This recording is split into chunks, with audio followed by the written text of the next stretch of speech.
there we are. I'm always impressed by that countdown. It's just ain't technology grand. Well, I don't know. I think probably the anticipation is going to be better than the reality. But anyway. I just got the notification that we have gone live on YouTube, so we are. Okay, well, there we are. So we are live. We are live. YouTube will never be the same again. Welcome, everyone. And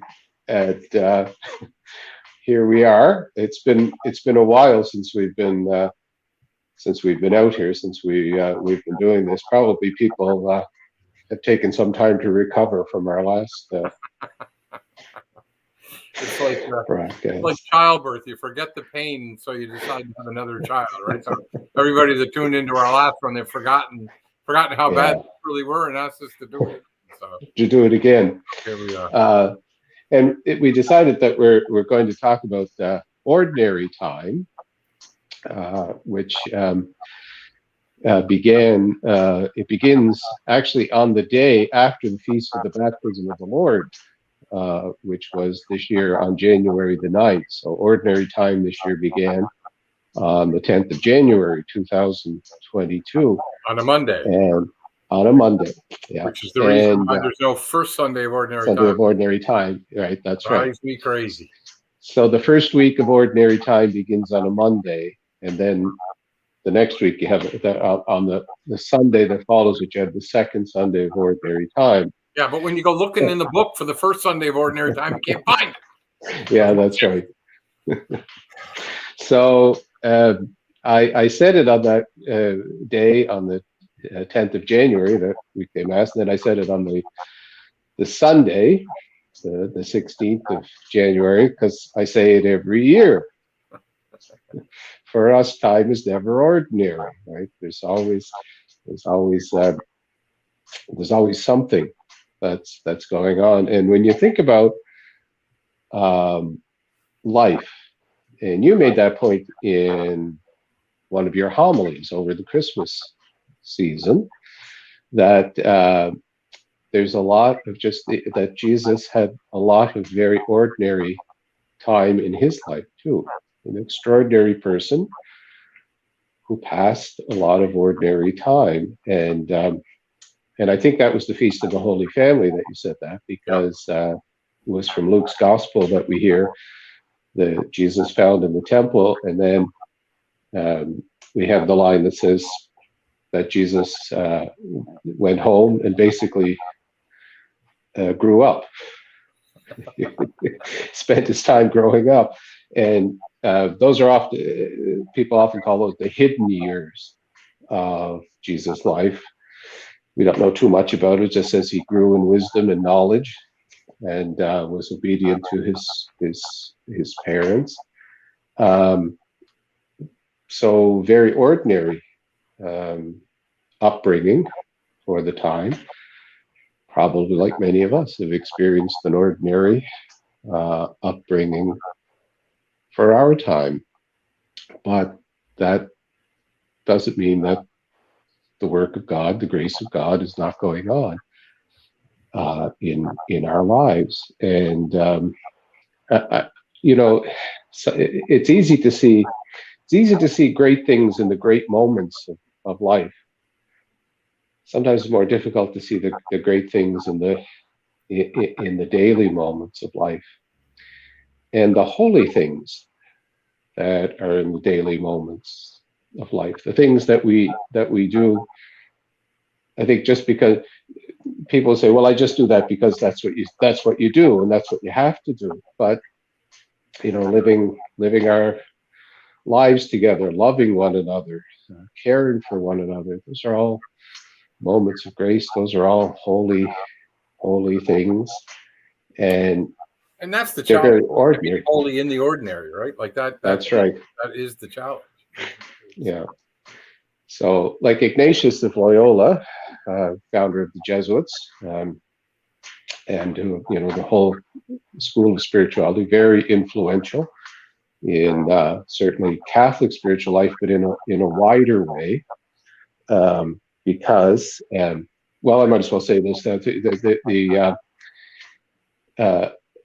Bill W., who was one of the founders of AA, Alcoholics Anonymous, was not a Catholic, but he had a spiritual director who was a Jesuit priest for many, many years. And so the 12 steps, this 12-step program, highly influenced by the spirituality of St. Ignatius of Loyola, the founder of the Jesuits, who talked about a couple of things, right? One was finding God in all things. Another one was the idea of contemplation and action. We're most of us are not contemplatives. Most of us have, day jobs and we have things to do. But how do we carve out some time to be reflective and to be contemplative in that? And for Ignatius, one of the ways was reflection.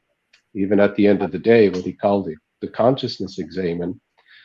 Not an examination of conscience, which is a good thing to do, but this was a consciousness examen, just to kind of sit reflectively and look back even over your day to see, what happened, to think about, to reflect again in a prayerful way, what happened in the events of my day. Where did I experience God? Where was the absence of God? Where did I miss what was happening? Where did I see what was happening? And I could have said, because Ignatius said reflection was very, very important, because it's only sort of in the looking back in retrospect that we see. That can be scary too, though, right? Oh, yeah. Right, like something not for the faint of heart sometimes, right? Yeah. So I think I'm talking too much here, and but never. But I mean, I referenced it in the homily. Like when you think about Jesus's life, approximately 33 years, what we're told, give or take, roughly a 3-year ministry. That's right. Do the math. Carry the 11. You're left with about 30 years of ordinary time. And as Catholics, in our liturgical seasons, we spend more time in ordinary time than we do in any of the others, by a large margin. Yeah. And again, we spend most of our lives in the ordinary. And you say, well, in some ways, you kind of say, thank heaven for that, because we have extraordinary moments that are very good times, but we have extraordinary moments that are very bad times too. So, but most of the time, it's just the ordinary lives and our ordinary time. And this is partly what ordinary time celebrates, that Christ who walks among us and transforms us in the ordinary days of our lives. We actually on the second Sunday of ordinary time, we had the gospel text with the wedding feast of Cana, Jesus' first miracle. And actually, I was just looking at this, and I love the way it ends, because it talks about Jesus at Cana and the miracle of Cana, and it says, after this, he and his mother, his brothers, and his disciples went down to Capernaum and stayed there only a few days. So it's just like, okay, this happened. They went to this wedding. This miracle happened. Then they go home, and they went to the ordinary. Probably do what most of us do when we're at home, right? They got a little bit of rest, probably were together, ate together, told some stories, maybe did some work, and I can see the apostles though. Like if I went with them, I'd be like, Jesus, yeah. The thing you did at the wedding? Yeah. Could you do that again? Because we're running. Because these are the things that kind of go through my head when I read the Gospels. Yeah. How would I react to that? Like the Gospels are very you've said this several times, and I love whatever you say.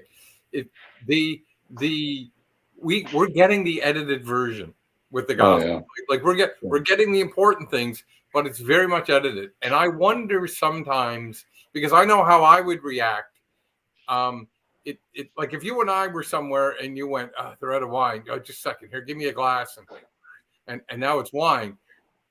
Like I know how I would like. I sometimes I wonder, like what was the conversation like when they left the wedding, going back home, and then when they got there, and when they're just hanging out in the ordinary time.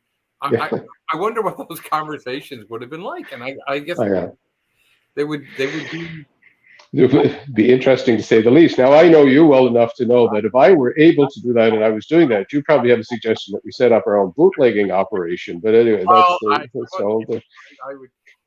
you know. But yeah, it's true. It's funny because you know, what was it like to know Jesus personally, and to know Jesus as a friend, or to know him as a member of your family? What would that experience be like? Because we all have those relationships, right? Where you and I have the deacon priest relationship, but we also have a friend relationship. Yeah. And our conversations a lot of times are different. Yeah, that's true, right? So depending on what mode we happen to be in at a given time. Exactly. So, it's true. And you say that, as opposed to somebody coming and knowing Jesus, even in the contemporary time, people that we say that in the scriptures, that his fame had spread abroad, and people who were coming and asking him to help them, and it's a different kind of thing. I remember a priest I used to work with years ago. He'd been a priest for many years, and he was just a wonderful guy. He was a Jesuit, and he had worked in Rome for a while, and he was telling me that one time he flew back from Rome, and it just so happened that his seatmate was Avery Dulles. So right, so that Avery Dulles, right, who wrote one of his famous works, Models of the Church, right? A family of underachievers, the Dulles. Yeah. Yes. Okay. And that's right. This is the airport. The airport, Washington's named after one of his relatives, right? So, and I was just astounded. I said, you sat on a flight next to Avery Dulles, and I said, well, if I had been sitting next to him on the flight, I would have looked at him and said, okay, for the next several hours while we're on this flight, you talk and I'll listen. Yes. Whereas for Jack, it was a different experience because he lived with him, right?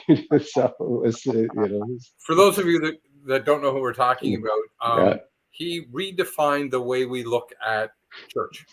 Yeah, he was a very, very famous, also a Jesuit, very famous theologian in the 20th century. So if you go through any sort of religion, like in the diaconate formation, or I'm sure in the seminary, his books were required reading, as they say.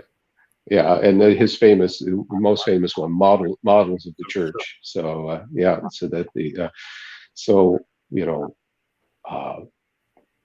what would that be like? And but again, for people who actually knew Jesus, who knew family people and that kind of stuff, his mother being one of the examples. And again, at this incident, the wedding feast in Cana, when he tries to beg off from the problem, right? My time has not yet come, and she just she just ignores him and says to the servant, you just do what he tells you to do. Which is the best advice anybody could ever take from anybody. That's right. So that's the great message of Mary, of course. Do whatever he tells you to do, right? So, and do it in ordinary, right? Yeah. Now, I thought this is kind of interesting because I actually did a little bit of research today. Listen, you're gonna kill our image here by doing research and learning stuff. By actually knowing something about what we're talking about, and this is going to that's completely off brand. This is not our style at all. Anyway, no, just a couple of things. Like and it had actually never. I can say this. I'd never really known any kind of an answer to that. Why do we wear green in ordinary time? And so wear another green. I'll confess that just before we came on, when we got together, you asked me if I noticed that you had everything in green here, which I didn't. But anyway, so just full transparency. Yeah, right. Well, green is about sort of new life and hope, and that idea, that we're looking forward to sort of the blooming and the blossoming of the grace of God in our lives. But like so many things, especially in liturgy, that there's a spiritual aspect of it, but there's also a very practical aspect. Now, this is according to what I read today. So don't send your letters to me. That ordinary time takes up most of the year. You already made that point, as it takes up most of our lives, and that the vestments that were worn are mostly green, and the cheapest and most durable dyes that were available for many centuries were green. So because so that's the ones, right? But there's also sort of that spiritual meaning.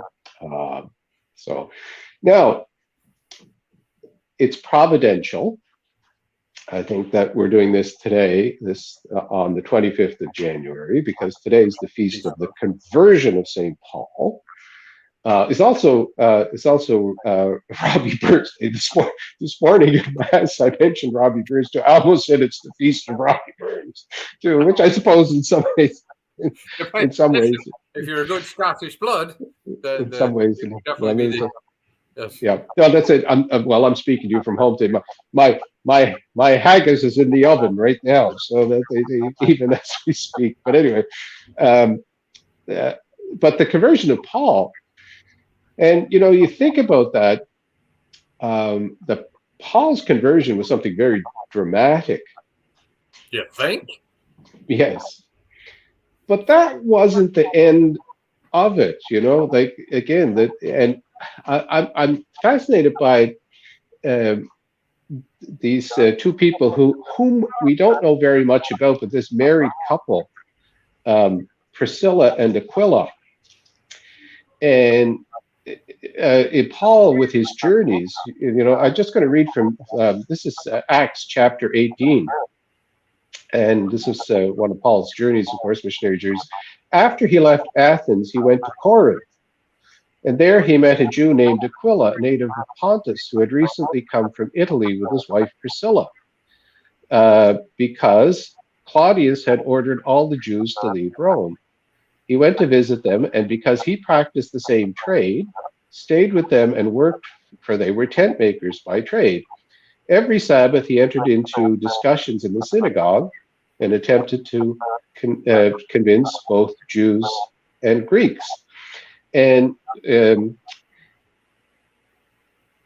he was there for a year and a half with them. And I think that's interesting because I think it was Paul, the deepening and refining of his conversion, these people, but also, this idea of there's a lot of ordinary time there. They were working and making tents and entering into these discussions and learning from one another. And I think it's part of this idea of Paul, kind of continuing to learn faith, like we all have to do, and so. And we do most of that in the ordinary, right? I mean, that's the thing about all this is that it's easy to be holy at Mass, or I should say it's easier to be holy at Mass than when you've burned the potatoes. That's true. Right? But the call is to be the same, right? I remember reading when I was much younger, the idea of praying without ceasing and thinking, well, how silly is that? You'd starve to death, right? Like, I mean, how do you pray? But then the idea of prayer is not down on your knees, name of the Father is it's how you live your life. Yeah. And to take that and take that and weave it into the ordinary. So it's not just about being a good Christian on Sunday. It's about being a good Christian on Monday and Tuesday and living the life. And ordinary time, to me, is always that reminder. It's that it's easy at Easter, easier, I should say, at Easter. It's easier at Christmas. It's a little harder when the lights come down in January and things start to get darker and colder and life goes on and you're back in the ordinary. And I think the liturgical flow, I think, is something that is important, and sometimes we miss in that, because we can't stay at the mountaintop all the time, right? No, you have to go, and I think the idea that we change what we wear, even the church changed, and I noticed how dramatically, because our decorating committees do such a wonderful job with the church. It looks so wonderful over Christmas, and then I come in one morning and I looked and I went, yeah. And it's not that they did a horrible job, but we had changed, and you should feel a change when you go from Christmas. Like when we go from Advent to Christmas, we should feel a change, and it might be subtle, but there's a change there. And then from Christmas to ordinary time, there should be a change. And from ordinary time, as we transition into Lent, we should change, because you can't stay at one thing. At least I can't. I can't stay at one thing forever. And it's interesting because, as you say that, we can't stay on the mountaintop. And of course, at the Transfiguration, when Peter and James and John were with Jesus, and they're terrified because of what they're seeing, but they're also, I think, attracted by what they're seeing. And they don't know what to say. And Peter says, let's make 3 tents so we can, let's kind of stay here. And Jesus says, no, we have to come down off the mountain. This was a wonderful moment. This was something this is something that's going to buoy us up, and this is going to sustain us. And even Jesus says that to them, guys, keep this to yourself until, after I rise from the dead, but we've got to come back down off the mountain. And I think like that is an experience that I had. Remember when I was in university, and I went on a retreat for the weekend. It was just a great experience. It was a wonderful experience. And I was kind of on a, like a real spiritual kind of, like a real kind of good place, real high after this was over. And then of course the next, morning, I remember, whatever time that was, it was still dark. This was in January. It was still dark. Getting up, looking out the window, realized I had to go to class, and the snow drifts and blowing and all this kind of stuff. But it was just like, oh. And I had a spiritual director then, and I was talking to him about that experience. He said that's a very common experience, that of going on a retreat. And I always tell people that are engaged, because in that you go on a retreat, maybe you go on a Cursillo and it's a real high at the end, but the next day, you've got the right. But that's a common experience, but it's not a bad experience. And you've had that mountaintop experience in your life that will bear fruit at different times in your life, even as you're plodding through the ordinary. Another one of my spiritual directors, this is one of the spiritual directors I had in the seminary, and he was Hungarian. He had a very deep Hungarian accent, and he used to say, he says, daily life is boring, right? But God dwells in that, and kind of seeing that. Did I ever tell you the story about one of my junior high teachers? I just kind of think of this. Remember, we're live. Okay. Well, this is a good story. This is a very good story. One of our junior high teachers was elected as an MLA, and he was a great guy. Anyway, it may surprise you to know I was in the debating society at that time, and he came to talk to our club, our society, about parliamentary procedure and debates and all that kind of stuff. Anyway, but he told his story on himself. He just lived a couple of streets over from where we did, he said, the day of the election, they're waiting for the returns to come in and that kind of stuff, and then he was declared elected, and was the headquarters, and it was a big party, and was all that kind of stuff, and he said he came home, he was driving home, he said, wow, I won this election. I just, it's a very, well, this is so you can imagine you'd be very happy after all that effort. He said he came home and he went into the house and upstairs to get into bed, and his wife was there. His wife said, "Oh, congratulations, dear. I'm very proud of you. Tomorrow's Wednesday. Don't forget to put the garbage out."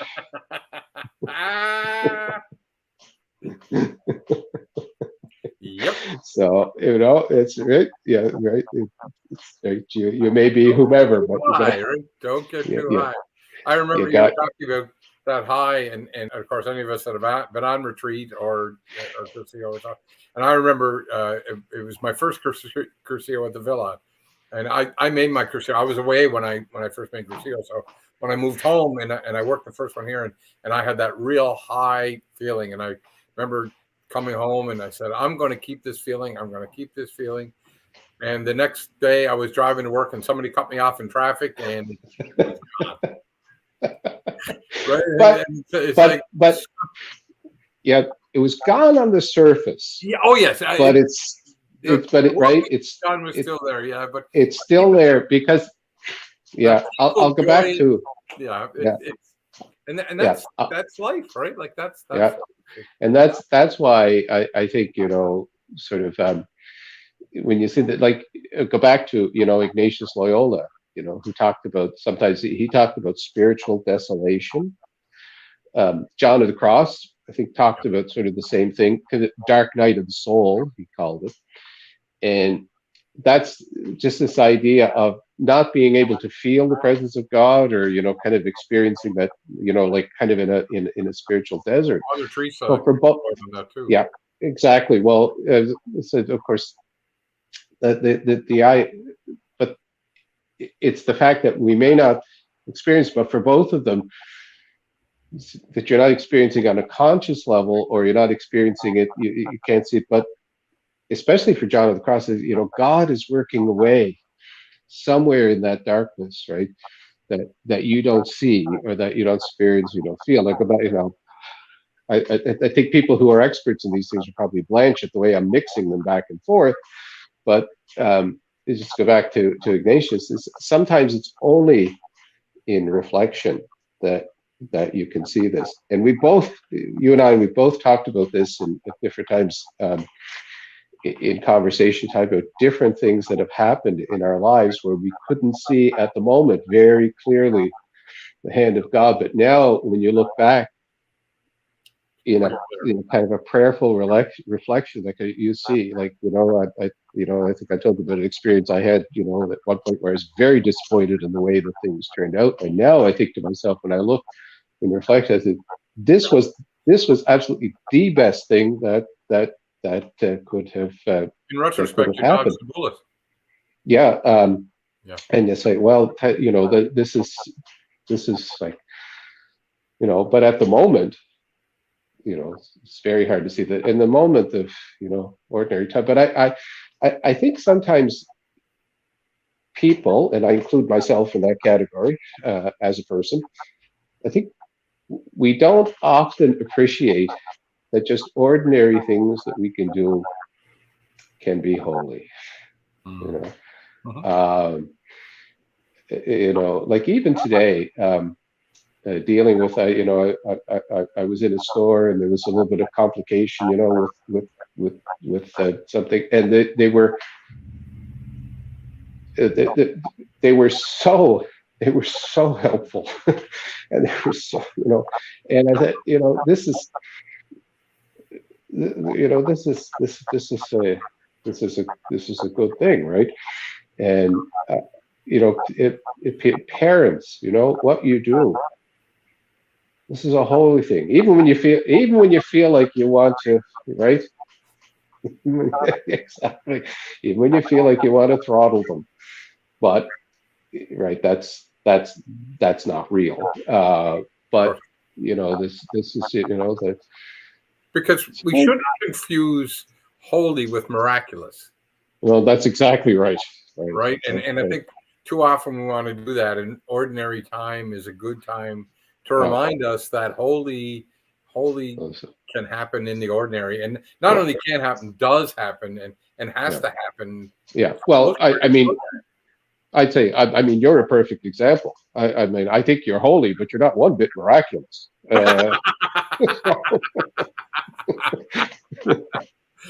True. Right.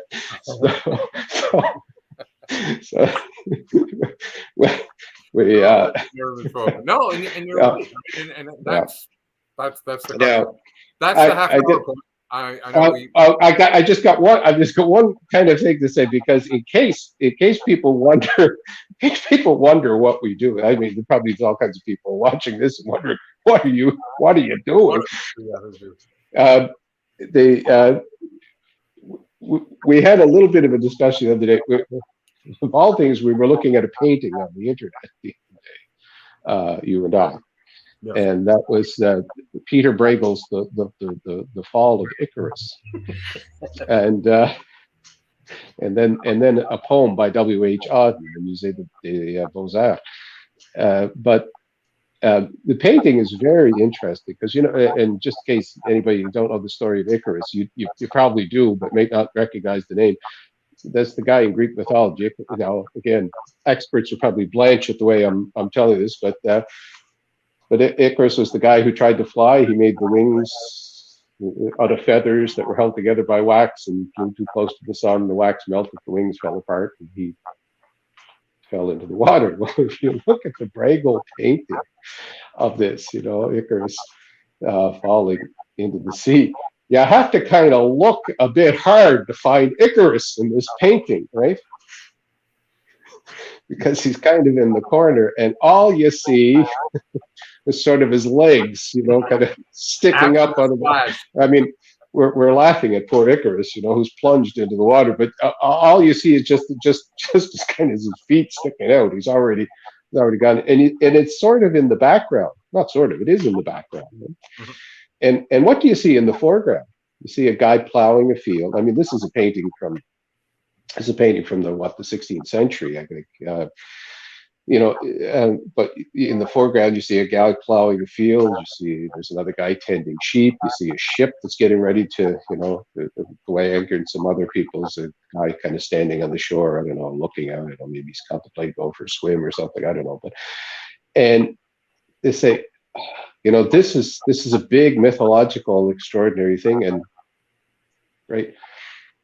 But it's the ordinary things that all those other people are doing that are keeping the world moving and keeping the world going. I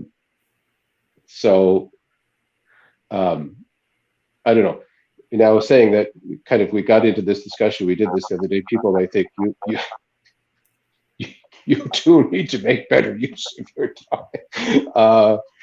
But it was in reflection of this, because and I'm going to say it again, one of the things that the pandemic has at least brought home to me anyway, is to think about all the people that that stayed on the front line. Of course, we've got first responders, we've got medical people, but think about everybody else.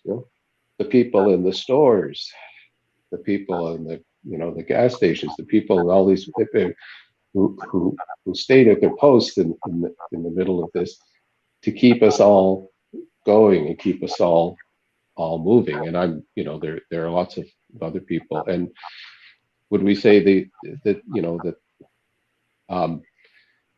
would we say that they're ordinary people? I think they're ordinary. They're all ordinary in the sense that we all are, right? and maybe that we've taken them for granted. You know, sort of, you know, too much, and kind of, so ordinary can be extraordinary.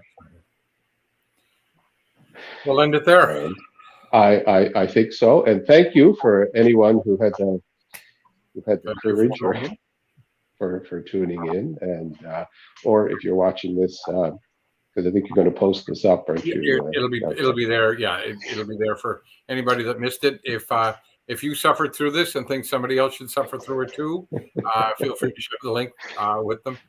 And we'll be back again, probably in a couple of weeks, to talk about something else. If there's something you'd like us to talk about, certainly reach out, and we'll do our best to muddle through that too, and confuse history, and everything else. And great seeing you. If that's this is it, you're right. If you've got some suggestions, if you're looking for experts, don't write to us. If you're looking for ordinary people, then two ordinary people talking about ordinary times. That's exactly right. All right, everyone. God bless you. Stay safe, everybody. Take care.